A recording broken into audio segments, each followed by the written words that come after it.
So let's read. And God remembered Noah. Now, God had made a promise to Noah, right? If he did what he said he would do, he would what? He would save him and his family, right? Yes. And God, and it says Noah by faith, Noah. So Noah believed God, but he didn't just believe God. What did he have to do? He moved. He had to actually build the ark, right? Yes. By faith, Noah, being warned of God, moved with fear, and he prepared. That's what saved his family. And so even though he was on that ark for over a year, God didn't forget about him. Right. Okay, God, when God makes promises to Abraham, is he going to forget his promise he made to Abraham that his seed is going to be like the stars of heaven? No. He's not going to forget those promises, is he? He didn't forget. And those promises were to his seed, which guess who his seed was?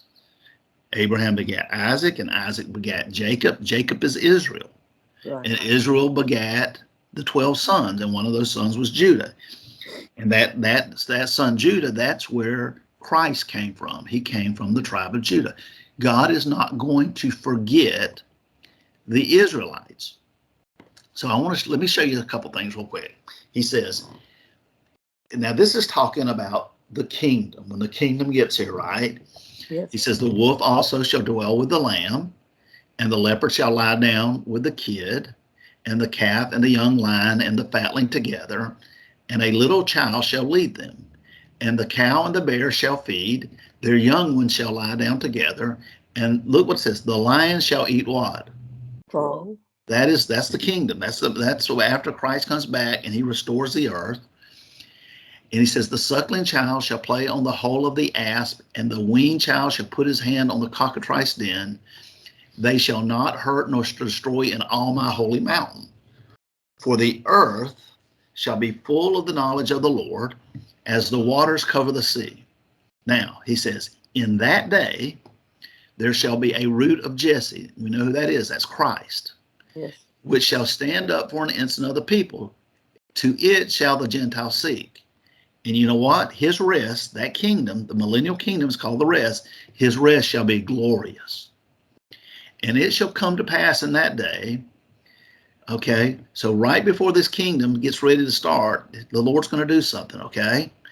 That the Lord shall set his hand again the second time to do something, to recover the remnant of his people, which shall be left from Assyria, from Egypt, from Pathros, remember Cush, that's Ethiopia, from Cush, from Elam, which is Iran, from Shinar, from Hamath, from the islands of the sea, including the Philippines. And he shall set up an ensign for the nations and shall assemble the outcast of who? Israel. So who's he going to recover? The remnant of his people. And look at all the places. So they are what? Scattered everywhere. He calls them the outcast of Israel. And he's going to do what? Gather together the what? Dispersed. And dispersed means scattered. He's going to gather together the dispersed of Judah. And where is Judah? At the end of the world, before the kingdom starts, where's Judah? He's going to gather them together from the what? Four corners of the earth. So Judah, by the word of God, which cannot lie, is scattered in the four corners of the earth. Yes. They're everywhere. Now, we read this verse in the first study. It says, therefore wait ye upon me, saith the Lord, until the day I rise up to the prey. For my determination is to gather the nations. This is talking about Armageddon, that I may assemble the kingdoms to pour upon them mine indignation, even all my fierce anger. For all the earth shall be devoured with the fire of my jealousy. For then will I turn to the people a pure language, that they may all call upon the name of the Lord, to serve him with one consent. Now look where he's going to gather, because remember up here, it's the dispersed. He's going to gather together the dispersed of Judah from the four corners of the earth. He says, from beyond the rivers of Ethiopia. Ethiopia is Cush. And Cush is on the east side of the Nile River, right? Right. Well, he says, I'm going to gather them from beyond the rivers of what? Ethiopia, meaning on the other side of the Nile River, right? So they're going to be dispersed on that side of the Nile River.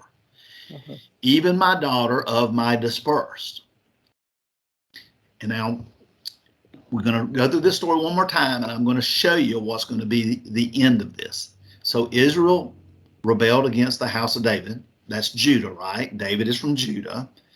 In the southern kingdom, y'all remember, the southern kingdom consisted of Judah and Benjamin, right? Right. And the other 10 tribes were the northern kingdom. So it came to pass when all Israel, the northern kingdom of 10 tribes, heard that Jeroboam was come again, that they sent and called him into the congregation and made him king over all Israel, the northern kingdom. There was none that followed the house of David, but the tribe of Judah only. And when Rehoboam, who was the king, that was Solomon's son, right? Solomon had died. Solomon finished his life. Was Solomon in good favor with God when he died? No. No, because he had taken all these wives and they had turned him away from the Lord, right? Right. And so that's one of the main reasons that God divided this kingdom. So when his son Rehoboam comes along, right?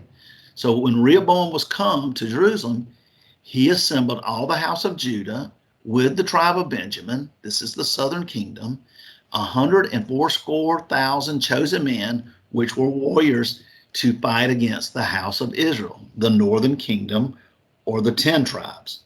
And he was doing it for a purpose. He was going to try to bring the kingdom again to the house of David or Rehoboam or Solomon. In other words, the tribe of Judah was going to try to make them become one nation again. Instead of two kingdoms, they wanted to be one kingdom. They were divided into the northern and the southern kingdom.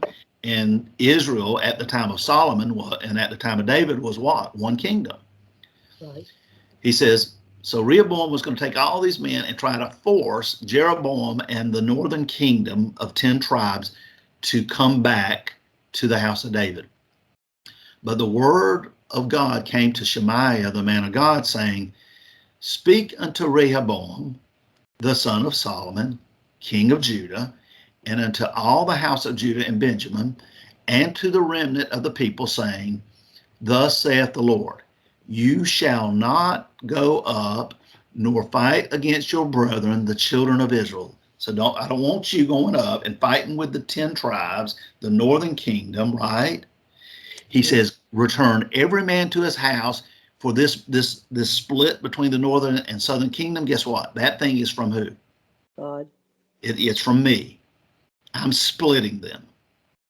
And then we find out later that the northern kingdom ends up going into captivity into Assyria, and the southern kingdom ends up going into captivity into Babylon, right? Yes. And then eventually, after the Roman Empire in 70 AD, we find out that Israel is dispersed everywhere now, right? Yes. Now, this is the valley of dry bones. And we've talked about this. This happens at the sixth seal. And I'm going to read it to you. He says, so I prophesied as he commanded me, and the breath came into them, and they lived. So all these men in the valley of dry bones are stood up upon their feet. He calls it an army, and he said unto me, Son of man, these bones are who? The whole house of Israel. The whole house. Now, when he says the whole house, he's not talking about every Israelite in the world, right? He's not talking about, he's saying that, remember, the 144,000 are 12,000 from 12 tribes. Right. And those 12 tribes are the 12 sons, right, Right. of Israel. Yes. So when he says the whole house, that's who he's talking about. He's talking about that 144,000. He says, our bones are dried and our hope is lost. We are cut off for our parts. Therefore prophesy and say unto them, thus saith the Lord God, behold, O my people, I'll open your graves and cause you to come up out of your graves. So when this great army, this whole house of Israel, these 144,000 stand on their feet, you know what the Lord's going to do? He's going to bring you into the what? Land of Israel. So sometime in the future, guys, and I don't think it's that far off, this event will happen, and they will go in and they're going to cast out the Gentiles. They're going to take the land of Israel back. Yes. And you shall know that I am the Lord when I have opened your graves, O my people, and brought you up out of your graves, and shall put my spirit in you, and you shall live. And guess what I'm going to do? I shall place you where? In your own land. Which is in the land of Israel. Now, the reason I bring this up is because right after he raises up these 144,000, and they march into Israel, right? He's going to talk about something in verse 15. See, this is 10 through 14. This is the valley of dry bones. But then he's going to do something at this point, right before that 7 years starts, that last 7 years. I want to see what happens after he raises up this 144,000. Remember, up here, he made that one kingdom divided, and he said, this thing is from me. Now watch what he's going to do. In the last days, the word of the Lord came again unto me, saying, moreover, thou son of man, take thee one stick and write upon it for who? Judah, and for the children of Israel, his companions. Then take another stick and write upon it for Joseph, the stick of Ephraim, and for, guess what? All the house of Israel. So we got the southern kingdom, and we got the northern kingdom. Remember, they were divided, and God said, it's from me. Now God is telling Ezekiel to do something. And join them, Judah, this stick and that stick, join Judah and the house of Israel, one to another, into what? One stick. And those two sticks, they shall become what? One in my hand. And when the children of thy people shall speak unto thee, saying, will thou not show us what thou meanest by these? Say unto them, thus saith the Lord God, behold, I will take the stick of Joseph, which is in the hand of Ephraim, and the tribes of Israel, his fellows, and I will put them with him, even with the stick of Judah. So he's going to make Israel and Judah, the two sticks, and make them what? One stick. And they shall be one in my hand. And the sticks where thou writest shall be in thine hand before their eyes. And say unto them, thus saith the Lord God, behold, I will take the children of Israel, and guess where they're at? They're dispersed. They're scattered. I'm going to take them from where? Among the heathen. Because they're scattered. I'm going to take them from among the heathen, whither they be gone, and I'm going to what? Gather them. On every side, and bring them where? Into their own land. Into their own land. So that's what we're going to see. See, people thought that was 1948, but that was just the devil trying to deceive, I believe, deceive the world, because we call them Jews, but the Bible says, I know them who call themselves Jews and what? Are not. The synagogue of Satan. So he's saying this event here, the resurrection of in the Valley of Dry Bones, has to happen, and they have to go into the land of Israel. And then guess what God's going to do? He's going to take the northern kingdom and the southern kingdom, and he's going to finally join them back together. Yes. And I will make them what? One nation. In the land, upon the mountains of Israel, And the king shall be the king, and one king shall be king to them all, and they shall be no more two nations. Right. Neither shall they be divided into what? Two kingdoms anymore at all. So we see this right now, at this present moment we're living right now, Israel and Judah are separate kingdoms, and they're scattered all around the world. Okay? Yes. Now, I'm going to give you a quote. Because what we see in 70 AD, they come down into Africa, into Egypt, right? Yes. Now watch this. After the fall of the Carthaginian metropolis in North Africa, Roman power became dominant in the Barbary states.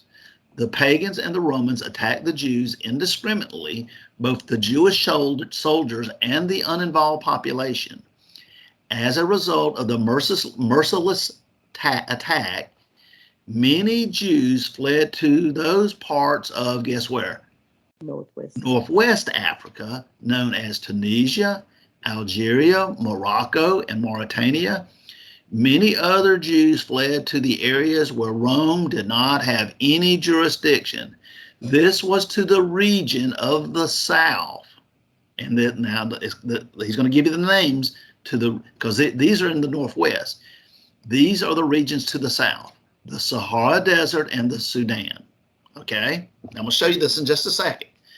So he's saying that these Jews from Judah are going to go to the Sahara Desert and the area that's going to be directly south of the Sahara Desert called the Sudan. This is from a book called Hebrewisms of West Africa. Whatever may be thought of the more or less mythological traditions connected with the earliest Jews in where? North Africa. It is now practically an established fact that a Jewish nation, Jewish at least in faith and perhaps in origin, long held sway, guess where? South of the Sahara. And this is south of the Sahara. So these were in northwest Africa.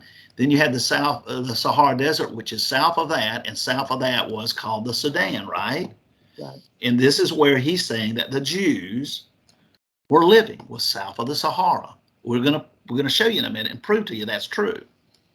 Now, this guy, Leo Africanus, he traveled throughout Africa and wrote extensively. And this is what let me read this about him.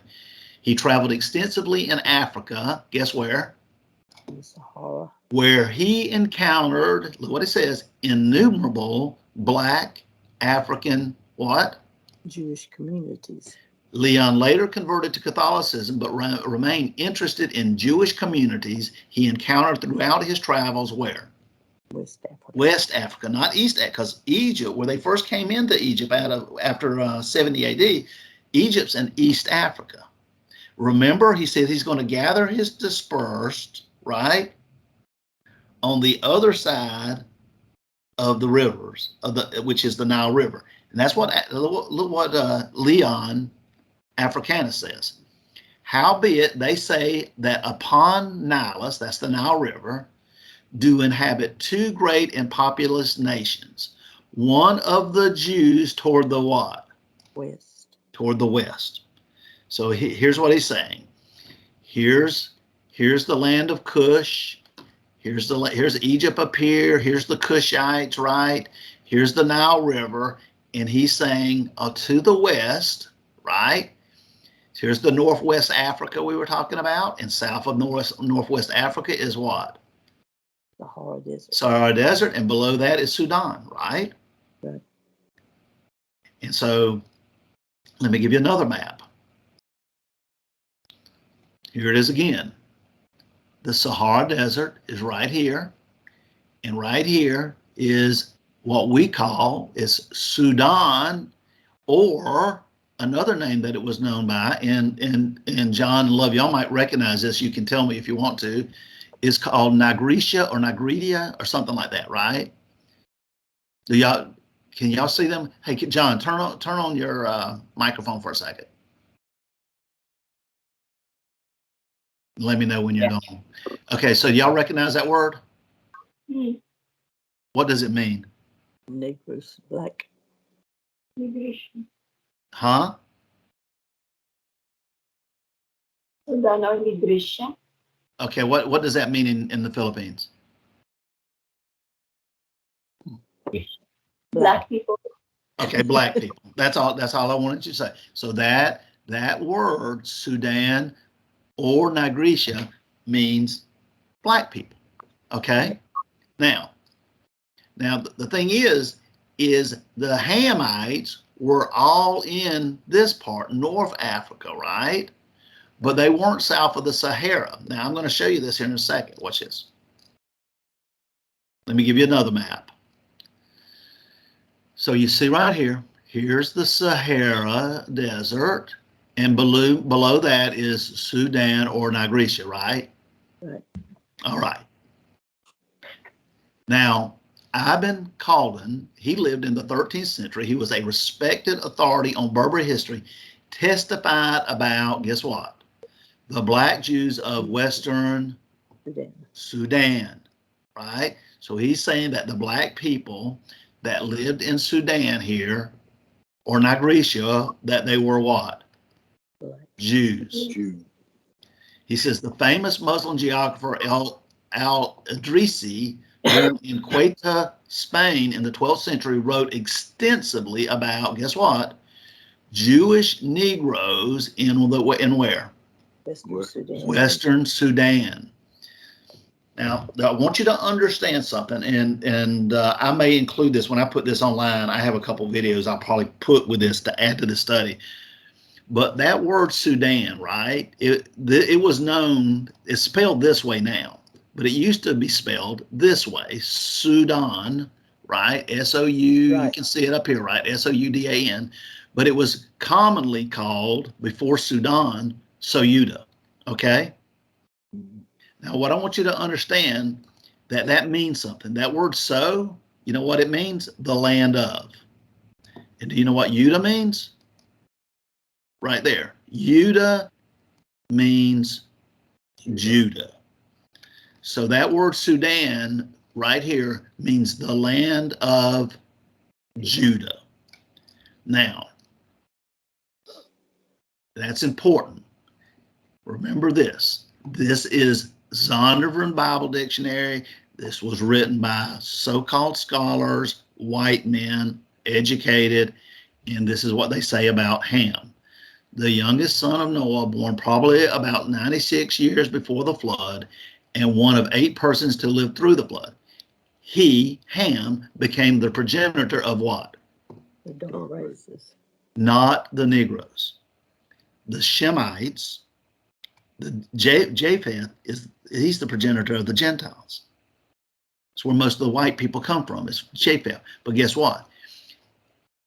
Ham is and don't get me wrong, are they both people of color? Yes, but they call them the Negroes. The Shemites are Negroes, and I'm going to prove that to you. Now, so it's very important to know that right here, what we're saying, he says that in Western Sudan, and that these Jewish people, all of these historians are testifying that, guess what? They are Jews in the land of what? In West Africa, and they're in Sudan, right? Right. Now watch this. So remember, this is how we're going to recognize it. Here's the Sahara Desert. See the blue part, that's Sudan, the land of Judah. Right. And above that is the Sahara Desert. So you're going to recognize, even when it changes the name, you're going to recognize the land of Sudan or Nigretia, because it is going to be directly south of what desert? The Sahara Desert, right? Yes. Okay. Now watch this. All right. So here's the Sahara Desert. Y'all see it? Yes. Right here. The little yellow right here. Well, directly below it should be a land called Sudan. But guess what it's being called now? Negro land. Now remember, Ham is the progenitor of the dark races, not the what? So these are not Hamites. These are dark-skinned people, but they're not, when I say dark, they're not dark. They are the Negroes. They are not Hamites. They're not from Ham's lineage. They're from Shin's lineage. And now this land is being called no longer Juda, which means the land of Judah, but it is being named Negro land. Let me give you a couple others. See, here's the desert, right? The Sahara. Sometimes they spell it Zaara. It's the Sahara Desert, and directly below it is not called Sudan no more. The English maps are calling it what? Negro land. Negro land. Same place, different name. I'll give you another one right here. So you see the Sahara Desert to the north, and directly below it, it's called what? Negro land. Now, let me give you the definition of Negro. A member of a dark-skinned group of peoples originally native to Africa, where? South of the Sahara. The word Negro was adopted from Spanish and Portuguese and first recorded from the mid-16th century. So these people didn't write these people didn't put these maps together, right? They didn't speak English. Right. They spoke Hebrew. And what you're going to find out is the people who started using this term, Negro, are the very people that were slave traders. They were Spanish, they were Portuguese, they were Catholic, and they were allegiance to the Pope and the Catholic Church, okay? Now watch this. He says, this is just Wikipedia here, guys. Watch this. Negro land or Nigritia was an archaic term in European mapping.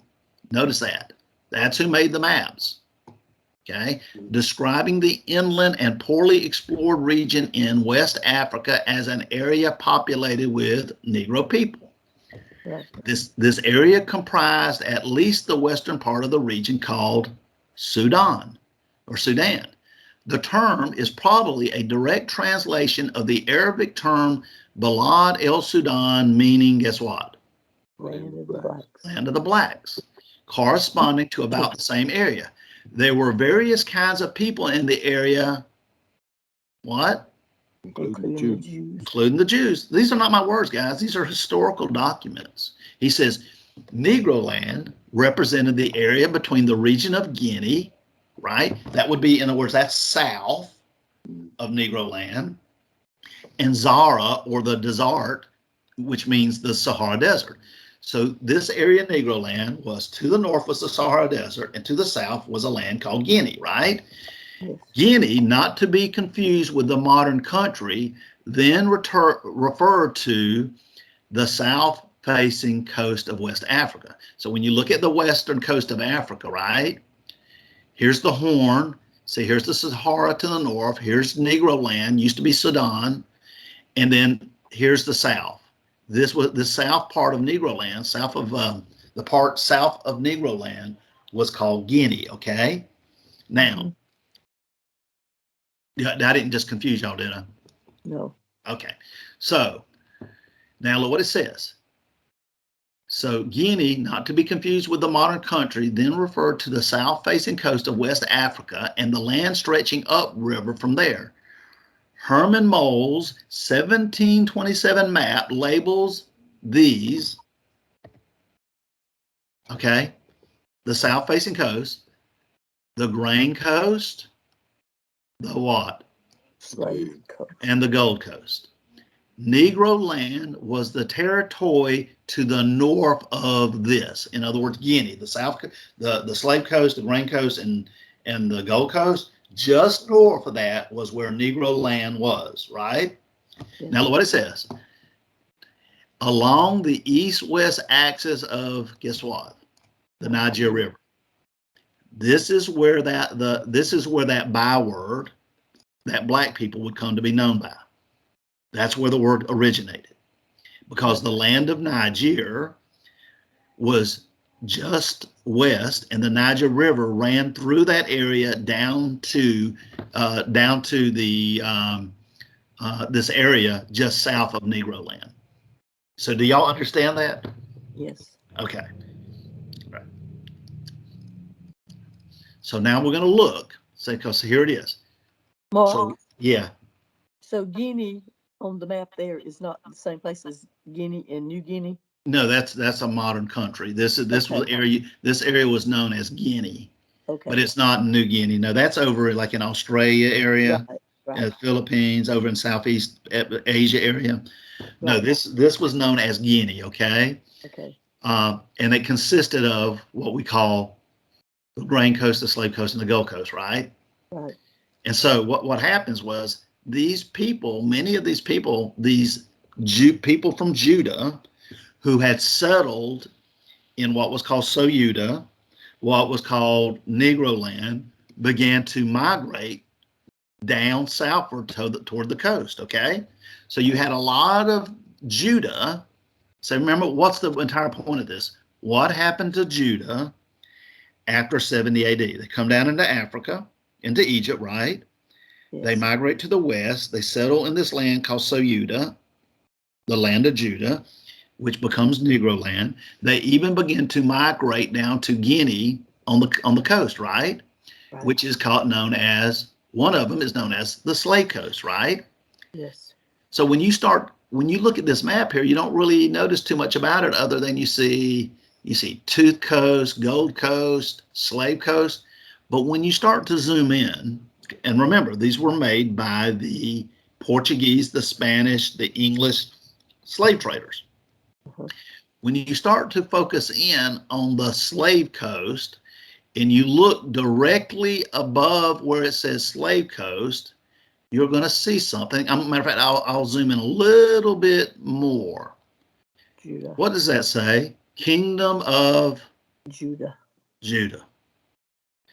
These people, the Spanish, the Portuguese, everybody that was involved in the slave trade, when they were taking these people, they knew exactly who they were taking.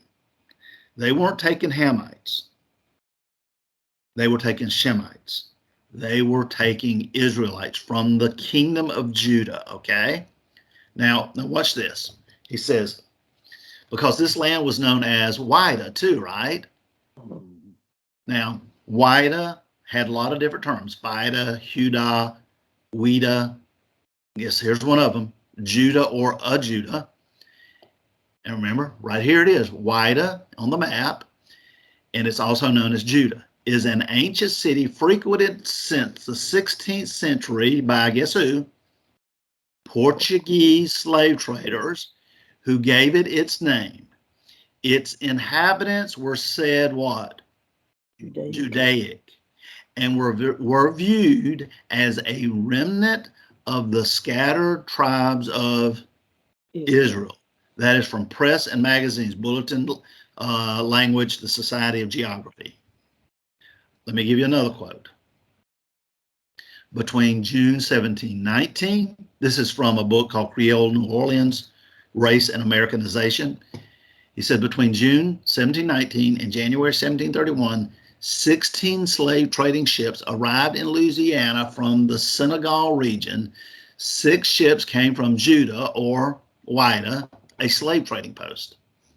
Between February 1726, January 1731, 12 slave trips from Senegal landed 3,259 slaves at Belize at the mouth of the Mississippi River.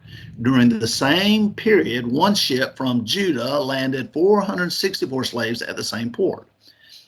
The African slaves brought to the Chesapeake during the 18th century came mainly from the Bight of Biafra, which is the slave coast, and they were heavily Igbo. And you say, what does that mean, Igbo? Well, that was a term, and I'm going to show you what it means in a minute, but it is a term for Hebrew. Okay? Now watch. This comes from The Earth and Its Inhabitants, the Universal Geography, Volume 12. East of the Great Popo begins the Dahomey Territory, guarded by the important town of Glihuke, I don't know how to pronounce that, known to Europeans by the various names of Vida, Hevada, Wida, Wida. The old writers, listen, called it what? Judah. And its inhabitants were said to be Jew.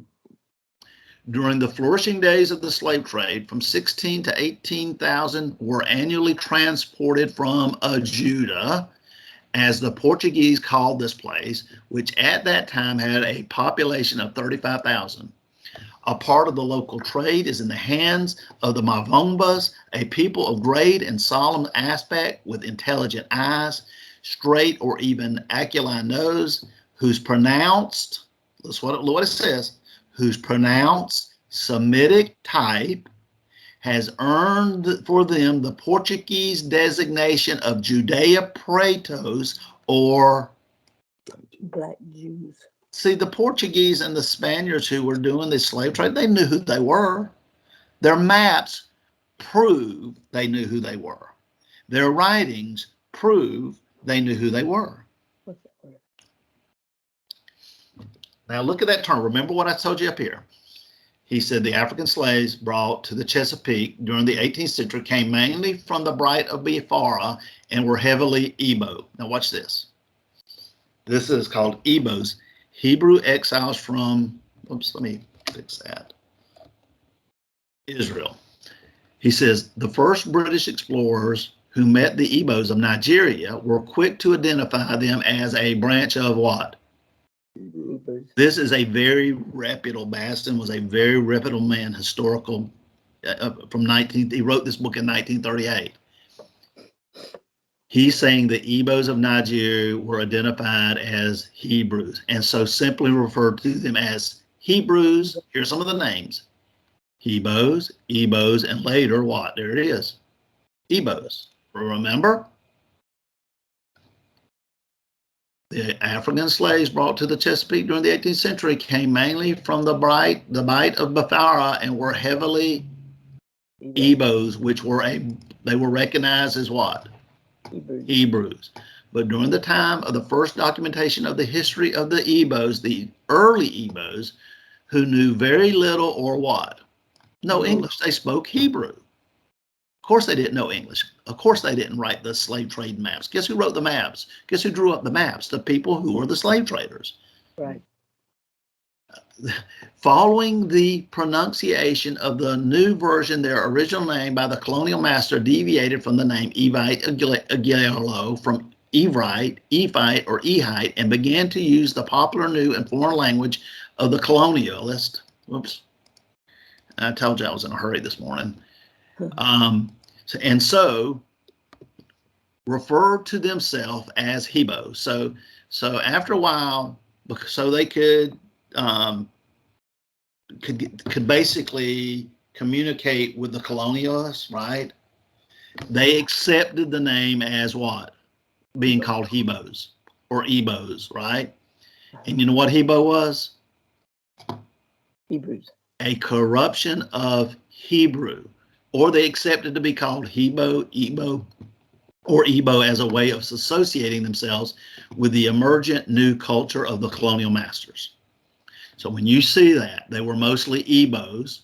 All that is a corruption of the word what? Hebrew. Now, I know this was fairly short, guys, and there's so much information out there. And if I felt like I needed to prove it to y'all any farther, and maybe one day when I have more time, maybe we'll get into it deeper and deeper and deeper. But this is like a tip of an iceberg. The evidence that I give you today, this is nothing. This is minimal. It's like a drop of water in the ocean, right? Right. God says here, he says, but against the children of Israel shall not a dog move his tongue against man or beast, that you may know how the Lord doth put a difference between the Egyptians, the Hamites, and Israel, the Shemites. There is a difference. Some of us might not be able to tell them apart because they have dark skin. I promise you, they know the difference. And so what I want to show you is, if you look at the beginning of these red arrows, right? 70 AD, here's Israel. They come down into Egypt, and guess what they begin to do? They come westward over here, Atlas Mountains, Northwest Africa. They begin to migrate to Sahara, through the Sahara Desert, into the area below the Sahara Desert, which is called Juda, Sudan, later called Negro land. And then they come down the Niger River. There's the term that the byword they're now known by. They come down, and guess where they end up? What we call the slave coast, right? Right. It says Josephus records that Hebrews who escaped the Romans ran to the Atlas Mountains in Africa for refuge. We believe they were eventually expelled from the invasion of Carthage and Mohammedanism in North Africa. They then migrated to southeastern Nigeria through the Niger River. Okay, so what happens? They get down here. So we have followed Judah through their entire journey. Keep your eye on the ball, right? They come down, and here they are. And then guess who comes along? Slave trade. And you know what God told them? He told them what he's going to do if they were disobedient. He was going to scatter them. He was going to disperse them, right? Right. And so right now, and don't get me wrong, the United States was not the main country. Brazil was the first country to ever get slaves, and they were the last country to outlaw it. So guess what? There are so many people that live in our country that are from the tribe of Judah. Right. And they have dark skin and hair like wool. Yes. So if I haven't proved that to you, you have to let me know, because that is the lie that people believe right now, that in Israel, those people who don't have dark skin and who don't have hair like wool, right, that somehow they are the true Israelites. Right. When God said he was going to do something, you know what he said he was going to do to the Israelites? He's going to wipe out the remembrance of them, that nobody know who they are. Right. And guess what we're living in? People don't get me wrong, some people are starting to figure it out. But for the most part, people believe that the people who are in Israel are Jews, and the people that are black people, they don't know who they are, where they come from. Right. All right, so let me take you back up here real quick and show you this verse one more time, and we will close. In that day there shall be a root of Jesse, which shall stand for an ensign of the people. To it shall the Gentiles seek, and his rest shall be glorious. And it shall come to pass in that day that the Lord shall set his hand the second time to recover the remnant of his people, who shall be left from Assyria, from Egypt, from Pathros, from Cush, from Elam, from Shinar, from Hamath, and from the islands of the sea. And he shall set up an ensign for the nations, and shall assemble the outcast of Israel, and gather together the dispersed of Judah. From where? The four corners of the earth. From the four corners of the earth. All right, guys, that's all I got. Anybody got any questions or comments, or don't understand something, or tell me I'm wrong if y'all think that I'm wrong? I'd just like to say that I really learned a lot. Oh, well, good. I'm glad, Carlos. Listen, there's a lot of white people in this country that will not. You can show them that evidence, and guess what? They won't believe it. They're not going to believe it.